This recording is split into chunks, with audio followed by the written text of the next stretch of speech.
یہ جو ہم نے رسمیں بنائی ہیں نا تھوڑی تھوڑی کہ اتنا کر لیا تو ٹھیک ہو گیا، اتنا کر لیا تو ٹھیک ہو گیا، اس سے حضور راضی نہیں ہوتے۔ میں نہیں جاتا، میں جا کے کسی کا دروازہ کھٹکھٹا کے نہیں کہتا نماز پڑھا کرو، مسجد آیا کرو، ہم نہیں جاتے۔ بلکہ ہم لوگوں نے تو ایک مسئلہ یاد کر لیا ہے کہ جو ہوتے ہیں نا پیاسے، وہ کنویں کے پاس خود آتے ہیں، لیکن رسول پاک خود تشریف لے جایا کرتے تھے، نبی پاک۔ اور یہ ڈیوٹی صرف علماء کی نہیں، یہ مشترکہ ہے۔ حضور نے فرمایا تھا بلغ عنی ولو آیا، میری ایک ایک آیت لے کے تو نکل جاؤ، دنیا میں پھیل جاؤ۔ ہر بندے کی ڈیوٹی لگائی حضور نے۔ کنتم خیر امۃ اخرجت للناس تأمرون بالمعروف وتنہون عن المنکر، ہر ایک کی ڈیوٹی ہے، ہر ایک کی۔ یہ بھائی کے صرف یہی کام نہیں آنا کہ اسے 10,000 کی ضرورت ہے تو دے دو، اگر وہ بے نمازی ہے تو اس کے پھر بھی کام آؤ، اسے مسجد لایا کر، یہ بھی ڈیوٹی کر۔ جھوٹ بولتا ہے، دغا کرتا ہے، ظلم کرتا ہے تو اسے منع کیا کر، یہ بھی میری اور آپ کی ذمہ داری ہے۔ پر بس اس کو کون سوچتا ہے؟ میرا بچہ دنیا اچھی گزار کے جائے، چاہے حرام کمائے اور آخرت میں جہنم میں چلا جائے۔ سوچو میرے نبی پاک علیہ الصلوۃ والسلام اس سے راضی ہوتے تھے کہ لوگ دیندار ہو جائیں۔ ایک نوجوان تھا 12-14 سال کا، یہودیوں کا بچہ تھا، بخاری موجود ہے، اکثر حضور کے پاس آیا کرتا، چھوٹے موٹے کام نبی پاک کے کر دیتا، اور کچھ بھی نہ ہوتا تو آ کے بیٹھا رہتا، حضور کا چہرہ ہی دیکھتا رہتا، نبی کریم کا چہرہ ہی دیکھتا رہتا، خوش رہتا، حضور کی زیارت ہی کرتا رہتا۔ 2-3 دن وہ آیا نہیں، بخاری میں موجود ہے۔ حضور نے فرمایا معلومات کرو کیوں نہیں آیا؟ صحابہ نے عرض کی حضور بیمار ہو گیا ہے، بیمار ہو گیا ہے۔ امام زرقانی نے لکھا ہے، فرماتے ہیں وہ بھی اپنے گھر میں نا روز دروازہ دیکھتا رہتا، روز دروازہ دیکھتا رہتا۔ اس کی ماں کہنے لگی بیٹا جن کا تو انتظار کر رہا ہے وہ مشکل سے آئے، ہمارا نہ مذہب کا رشتہ ہے نہ کسی اور کا، کیسے آئے؟ لیکن حضور نے فرمایا چلو چلتے ہیں۔ جب میرے نبی کریم علیہ الصلوۃ والسلام نے دروازے پہ دستک دی تو امام زرقانی کہتے ہیں کہنے لگا اماں سے کھولو دروازہ، مصطفیٰ کریم آ گئے، حضور آ گئے۔ والد نے دروازہ کھولا، نبی کریم اندر تشریف لائے۔ نبی پاک کا جو دست مبارک تھا نا وہ کستوری سے زیادہ مہکا کرتا تھا، کستوری سے زیادہ مہکتا، برف سے زیادہ ٹھنڈا ہوتا۔ کہتے ہیں نبی پاک اس کے پاس گئے تو اندر داخل ہوئے تو رونے لگا۔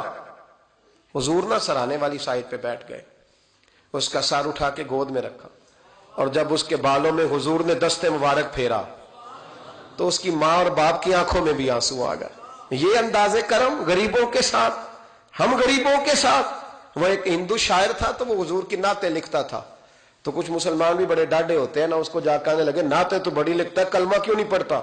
کلمہ بھی پڑھنا۔ تو اس نے کہا چل اس پہ بھی شعر سن لے، اس پہ بھی تو شعر ہی سن لے، کو میں تیرا پابند تو نہیں۔ کہنے لگا ہو جائے عشق کسی سے کوئی چارہ تو نہیں، صرف مسلم کا محمد پہ اجارہ تو نہیں، صرف مسلم کا محمد پہ اجارہ تو نہیں۔ اتنا ڈانڈا نہ ہو یار، میرے ساتھ یہ رویہ نہ کر، ہو گیا پیار، یہ ہو جایا کرتا ہے، اب تو اس طرح تو نہ کر میرے ساتھ۔ حضور نے جب پھیرا نا بالوں میں ہاتھ تو ماں باپ رونے لگے، اس نے بھی آنکھیں کھولی۔ میرے رسول پاک سید عالم صلی اللہ تعالی علیہ وآلہ وسلم نے نا اس بچے کا چہرہ دیکھا، حضور سمجھ گئے وقت تھوڑا رہ گیا ہے، تب حضور نے اس کے ساتھ وہی کیا جس سے اس کی آخرت سنور جائے، وہ کیا جو درد تھا میرے نبی پاک، جو شوق رکھتے تھے حضور سب کے لیے، جو سب کے لیے شوق رکھتے تھے۔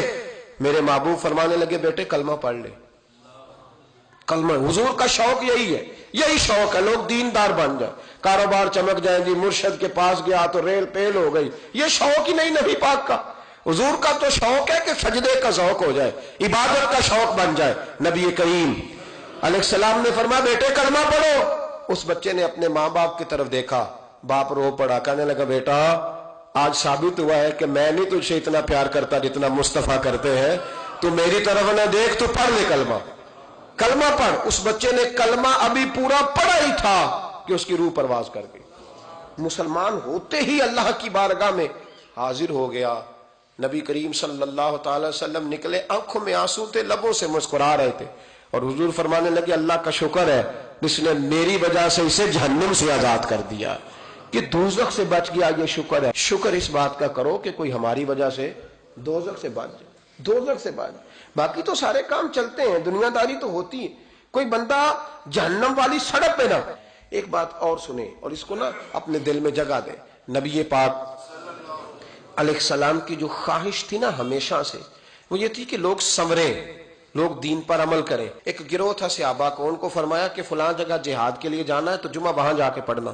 یہ لوگ جو مفت کے لاڈلے نہیں بن جاتے، فری کے، نہیں جی نہیں میرا عشق نہیں اجازت دے رہا. بھئی تو تیرا کس طرح کا عشق ہے؟ تو بات مان کہ نہ ماننا عشق ہے. جی میں لاڈلا ہوتا ہوں، یہ کس طرح کا لاڈلا؟ لاڈلا تو وہ ہوتا ہے جو تابع دار ہوتا ہے، جو ابرو کا اشارہ سمجھتا ہے. نبی کریم نے فرمایا صحابہ سے، فرمایا جمعہ وہاں جا کے پڑھنا. بہت سارے لوگ چلے گئے تو چند لوگ رہ گئے. جمعے کی نماز کے بعد حضور نے پوچھا، گئے نہیں؟ عرض کی حضور دل میں خواہش آئی تھی کہ اتنا بڑا جمعہ کیسے ملے گا برکت والا، تو یہاں جمعہ پڑھ کے ہی چلتے ہیں تاکہ ہمیں اتنے ہمارے نصیب کھل جائیں کہ حضور کے پیچھے جمعے کی توفیق ہو جائے. حضور پیار بڑا تھا، آپ کی اقتداء میں جمعہ پڑھنا تھا. پتہ لفظ کیا ہے حدیث کے؟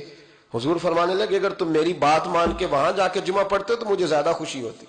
نبی پاک صلی اللہ تعالی وسلم کی یہ خواہش رہی، حضور کا یہ ذوق رہا. اس ذوق کے لیے نبی پاک علیہ السلام عکاظ کی منڈیوں میں بھی گئے. اس ذوق کے لیے نبی پاک علیہ السلام میلوں میں بھی گئے. لوگوں کو کھڑا کر کر کے روک روک کے کہا دین قبول کر لو.